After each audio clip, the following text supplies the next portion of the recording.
श्री गणेशाय नमः। गुरुर्ब्रह्मा गुरुर्विष्णु गुरुर्देवो महेश्वर गुरुर्साक्षात् परब्रह्म तस्मै श्री गुरुवे नमः।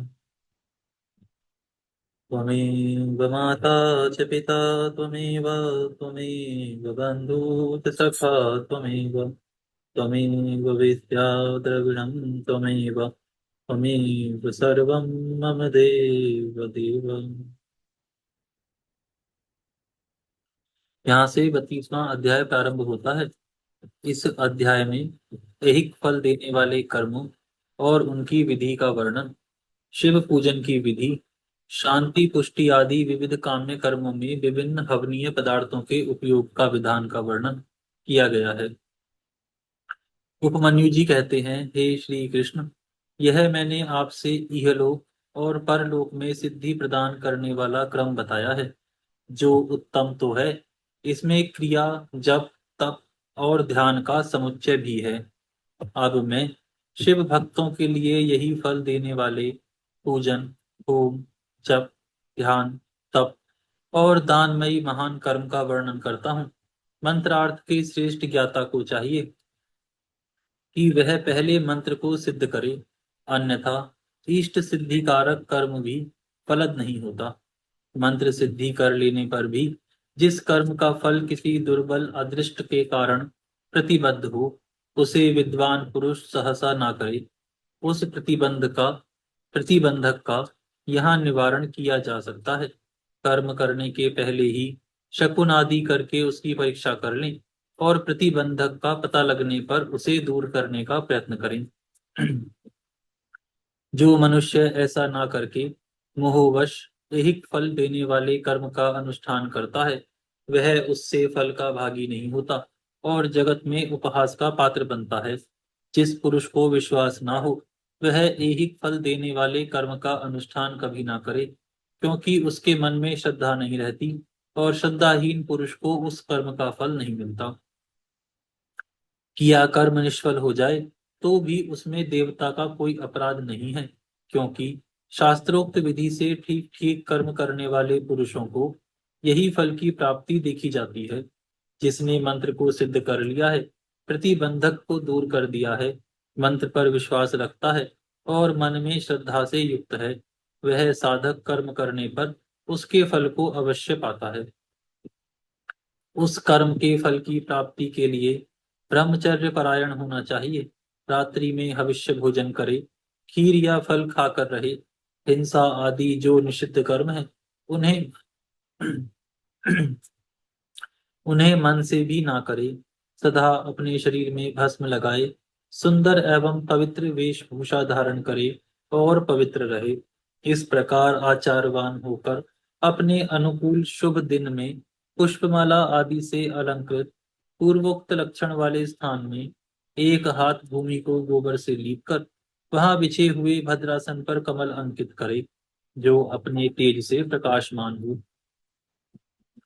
वह तपाए हुए स्वर्ण के समान रंग वाला हो, उसमें 8 दल हो और केसर भी बना हो। मध्य भाग में वह कर्णिका से युक्त और संपूर्ण रत्नों से अलंकृत हो। उसमें अपने आकार के समान ही नाल होनी चाहिए। वैसे स्वर्ण निर्मित कमल पर सम्यक विधि से मन ही मन अणिमा आदि सब सिद्धियों की भावना करें। फिर उस पर रत्न का, सोने का अथवा स्फटिक मणि का उत्तम लक्षणों से युक्त वेदी सहित शिवलिंग स्थापित करें।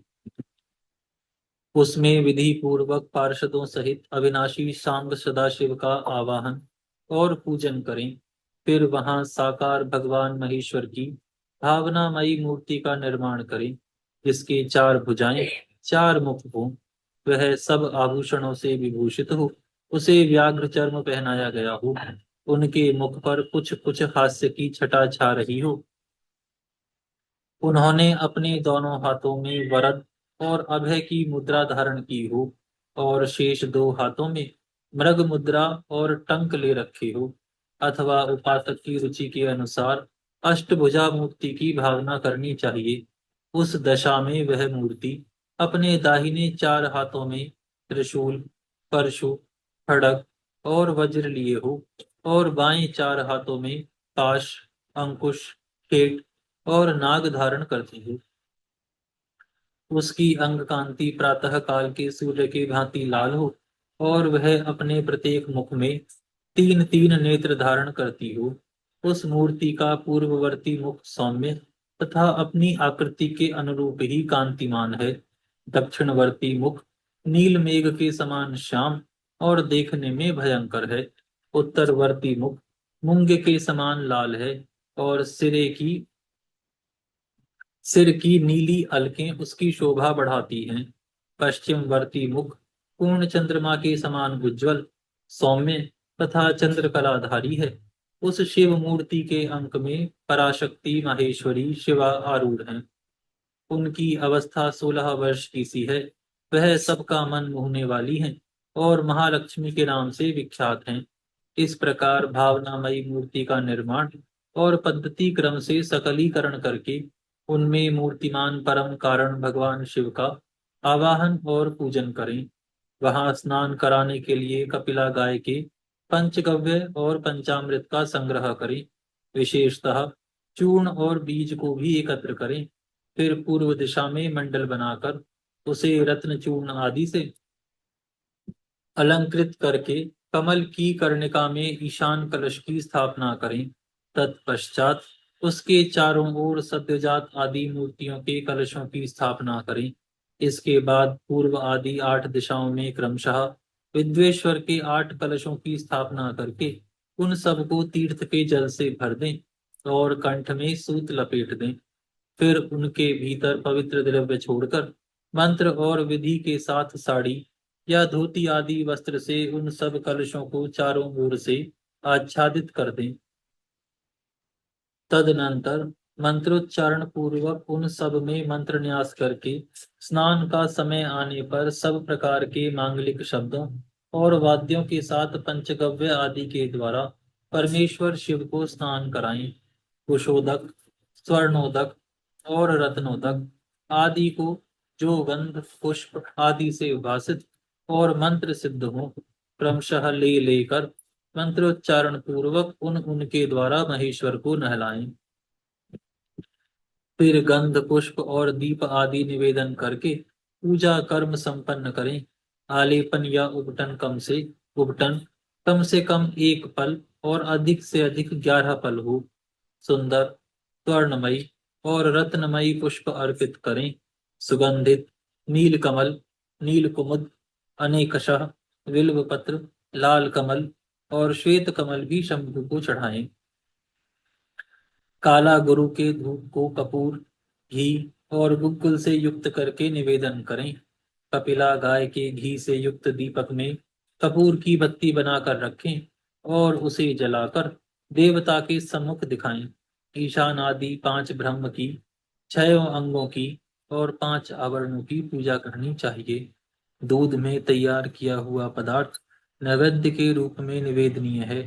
गुड़ और घी से युक्त महाचरु का भी भोग लगाना चाहिए। पाटल, उत्पल और कमल आदि से सुवासित जल पीने के लिए देना चाहिए। 5 प्रकार की सुगंधों से युक्त तथा अच्छी तरह लगाया हुआ तांबूल मुख शुद्धि के लिए अर्पित करना चाहिए। स्वर्ण और रत्नों के बने हुए आभूषण, नाना प्रकार के रंग वाले नूतन महीन वस्त्र जो दर्शनीय हो, इष्ट देव को देने चाहिए। उस समय गीत, वाद्य और कीर्तन आदि भी करने चाहिए। मूल मंत्र का 1 लाख जप करना चाहिए। पूजा कम से कम 1 बार, नहीं तो 2 या 3 बार करनी चाहिए, क्योंकि अधिक का अधिक फल होता है। होम सामग्री के लिए जितने द्रव्य हों, उनमें से प्रत्येक द्रव्य की कम से कम 10 और अधिक से अधिक 100 आहुतियां देनी चाहिए। अभिचार आदि कर्म में भगवान शिव के घोर रूप का चिंतन करना चाहिए। शांति कर्म या पौष्टिक कर्म करते समय शिवलिंग में, शिवाग्नि में तथा अन्य प्रतिमाओं में भगवान शिव के सौम्य रूप का ध्यान करना चाहिए। अभिचार आदि कर्मों में लोहे के बने हुए स्तृक और स्त्रुवा का उपयोग करना चाहिए। अन्य शांति आदि कर्मों में स्वर्ण के अथवा यज्ञीय काष्ठ के स्तृक और स्त्रुवा बनवाने चाहिए। मृत्यु पर विजय पाने के लिए घी, दूध में मिलाई हुई दूर्वा से, मधु से, घृत युक्त चरु से अथवा केवल दूध से भी हवन करना चाहिए तथा रोगों की शांति के लिए तिलों की आहुति देनी चाहिए। समृद्धि की इच्छा रखने वाला पुरुष महान दारिद्र्य की शांति के लिए घी, दूध अथवा केवल कमल के फूल से होम करे। अभिचार कर्म का इच्छुक पुरुष घृत युक्त जाति पुष्प, चमेली या मालती के फूल से हवन करे। द्विज को चाहिए कि वह घृत और करवीर पुष्पों की आहुति, तेल की आहुति और मधु की आहुति से इन कर्मों को करे। तंत्र शास्त्रीय अभिचार कर्मों में सासर्प, लहसुन, तिल मिश्रित रोही बीज, लांगलक तेल लांगलक तेल, शोणित आदि का प्रयोग होता है। अभिचार कर्म में हस्तचालित यंत्र से तैयार किए गए तेल की आहुति देनी चाहिए। कुटकी की भूसी, कपास की धोड़ तथा तेल मिश्रित सरसों की भी आहुति दी जा सकती है। दूध की आहुति ज्वर की शांति करने वाली तथा सौभाग्य रूप फल प्रदान करने वाली होती है। मधु, घी और दही को परस्पर मिलाकर इनसे दूध और चावल से अथवा केवल चरु से किया हो संपूर्ण सिद्धियों को देने वाला होता है। 7 प्रकार की समिधा आदि से शांतिक अथवा पौष्टिक कर्म भी करें। विशेषतः द्रव्य द्वारा होम करने पर वश्य और आकर्षण की सिद्धि होती है। बिल्व पत्रों का हवन वशीकरण तथा आकर्षण का साधक और देवी लक्ष्मी की प्राप्ति कराने वाला है। साथ ही वह शत्रु पर विजय प्रदान करता है। शांति कार्य में पलाश और खैर आदि की समिधाओं का होम करना चाहिए। क्रूरतापूर्ण कर्म में कनेर और काक आक की समिधाएं होनी चाहिए। लड़ाई झगड़े में कटीले पेड़ों की समिधाओं का हवन करना चाहिए। शांति और पुष्टि कर्म को विशेषतः शांत चित्त पुरुष ही करें। जो निर्दयी और क्रोधी हो उसी को अभिचारिक कर्म में प्रवृत्त होना चाहिए, वह भी उस दशा में जबकि दुरवस्था चरम सीमा को पहुंच गई हो और उसके निवारण का दूसरा कोई उपाय न रह गया हो। आतताई को नष्ट करने के उद्देश्य से आभिचारिक कर्म करना चाहिए। अपने राष्ट्र के स्वामी को हानि पहुंचाने के उद्देश्य से आभिचारिक कर्म कदापि नहीं करना चाहिए। यदि कोई आस्तिक, परम धर्मात्मा और माननीय पुरुष हो, उससे यदि कभी आततीयपन का कार्य हो जाए तो भी उसको नष्ट करने के उद्देश्य से आभिचारिक कर्म का प्रयोग नहीं करना चाहिए। जो कोई भी मन, वाणी और क्रिया द्वारा भगवान शिव के आश्रित हो, उसके तथा राष्ट्र स्वामी के उद्देश्य से भी आभिचारिक कर्म करके मनुष्य शीघ्र ही पतित हो जाता है। इसलिए कोई भी पुरुष जो अपने लिए सुख चाहता हो, अपने राष्ट्रपालक राजा की तथा शिव भक्त की अभिचार आदि के द्वारा हिंसा ना करे। दूसरे किसी के उद्देश्य से भी अभिचार आदि का प्रयोग करने पर पश्चाताप से युक्त हो प्रायश्चित करना चाहिए। निर्धन या धनवान पुरुष भी बाणलिंग यानी नर्मदा से प्रकट हुए शिवलिंग, स्वयंभू लिंग, ऋषियों द्वारा स्थापित लिंग या वैदिक लिंग में भगवान शंकर की पूजा करें। जहाँ ऐसे लिंग का अभाव हो वहाँ स्वर्ण और रत्न के बने हुए शिवलिंग में पूजा करनी चाहिए।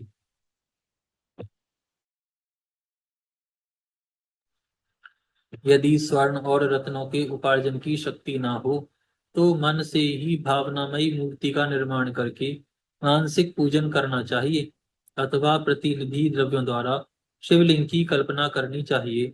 जो किसी अंश में समर्थ हो जो किसी अंश में समर्थ और किसी अंश में असमर्थ है, वह भी यदि अपनी शक्ति के अनुसार पूजन कर्म करता है तो अवश्य फल का भागी होता है। जहाँ इस कर्म का अनुष्ठान करने पर भी फल नहीं दिखाई देता, वहाँ 2 या 3 बार उसकी आवृत्ति करें। ऐसा करने से सर्वथा फल का दर्शन होगा। पूजा के उपयोग में आया हुआ जो स्वर्ण, रत्न आदि उत्तम द्रव्य हो, वह सब गुरु को दे देना चाहिए तथा उसके अतिरिक्त दक्षिणा भी देनी चाहिए। यदि गुरु नहीं लेना चाहते हो तो वह सब वस्तु भगवान शिव को ही समर्पित कर दें अथवा शिव भक्तों को दे दें। इनके सिवा दूसरों को देने का विधान नहीं है। जो पुरुष गुरु आदि की अपेक्षा न रखकर स्वयं यथाशक्ति पूजा संपन्न करता है, वह भी ऐसा ही आचरण करे। पूजा में चढ़ाई हुई वस्तु स्वयं न ले ले। जो मूढ़ लोभवश पूजा के अंगभूत उत्तम द्रव्य को स्वयं ग्रहण कर लेता है, वह अभिष्ट फल को नहीं पाता। इसमें अन्यथा विचार नहीं करना चाहिए।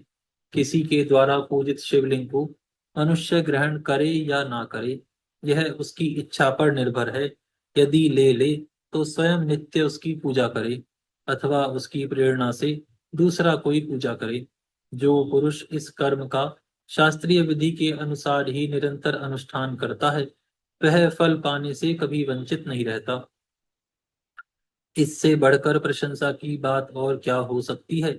तथापि मैं संक्षेप से कर्मजनित उत्तम सिद्धि की महिमा का वर्णन करता हूँ। इसमें शत्रुओं अथवा अनेक प्रकार की व्याधियों का शिकार होकर और मौत के मुंह में पड़कर भी मनुष्य बिना किसी विघ्न बाधा के मुक्त हो जाता है। अत्यंत कृपण भी, उदार और निर्धन भी कुबेर के समान हो जाता है। कुरूप भी भगवान कामदेव के समान सुंदर और बूढ़ा भी जवान हो जाता है। शत्रु क्षण भर में मित्र और विरोधी भी किंकर हो जाता है। अमृत विष के समान और विष भी अमृत के समान हो जाता है। समुद्र भी स्थल और स्थल भी समुद्रवत हो जाता है। गड्ढा पहाड़ जैसा ऊंचा और पर्वत भी गड्ढे के समान हो जाता है। अग्नि सरोवर के समान शीतल और सरोवर भी अग्नि के समान दाहक बन जाता है। उद्यान जंगल और जंगल उद्यान हो जाता है। शूद्र मृग सिंह के समान शौर्यशाली और सिंह भी क्रीड़ा मृग के समान आज्ञापालक हो जाता है। स्त्री अभिसारिका बन जाती हैं, अधिक प्रेम करने लगती हैं और लक्ष्मी सुस्थिर हो जाती है। वाणी इच्छानुसार दासी बन जाती है और कीर्ति गणिका के समान सर्वत्र गामिनी हो जाती है। बुद्धि स्वेच्छानुसार विचरने वाली और मन हीरे को छेदने वाली सुई के समान सूक्ष्म हो जाती है। शक्ति आंधी के समान प्रबल हो जाती है और बल मत्त गजराज के समान पराक्रमशाली हो जाता है। शत्रु पक्ष के उद्योग और कार्य स्तब्ध हो जाते हैं तथा शत्रुओं के संयुक्त सौहदगण उनके लिए शत्रु पक्ष के समान हो जाते हैं। शत्रु बंधु बांधवों सहित जीते जी मुर्दे के समान हो जाते हैं और सिद्ध पुरुष स्वयं आपत्ति में पड़कर भी अरिष्ट रहित संकट मुक्त हो जाते हैं। अमृत सा प्राप्त कर लेते हैं। उसका खाया हुआ अपथ्य भी उसके लिए सदा रसायन का काम देता है। निरंतर रति का सेवन करने पर भी वह नया सा ही बना रहता है। भविष्य आदि की सारी बातें उसे हाथ पर रखे हुए आंवले के समान प्रत्यक्ष दिखाई देती हैं। राणिमा आदि सिद्धियां भी इच्छा करते ही फल देने लगती हैं। इस विषय में बहुत कहने से क्या लाभ। इस कर्म का संपादन कर लेने पर संपूर्ण अभिलाषित सिद्धियों में कोई भी ऐसी सिद्धि नहीं रहती जो अलभ्य हो। यहाँ पर यह अध्याय पूर्ण होता है। हम यहाँ पर विराम करते हैं, फिर कल से प्रारंभ करेंगे। हे गौ माता, आप सभी देवताओं की माता, सभी पुण्यों का पुण्य, सभी तीर्थों का तीर्थ है। हम सभी आपको दंडवत प्रणाम करते हैं। आपकी कृपा सदैव हमारे ऊपर बनी रहे।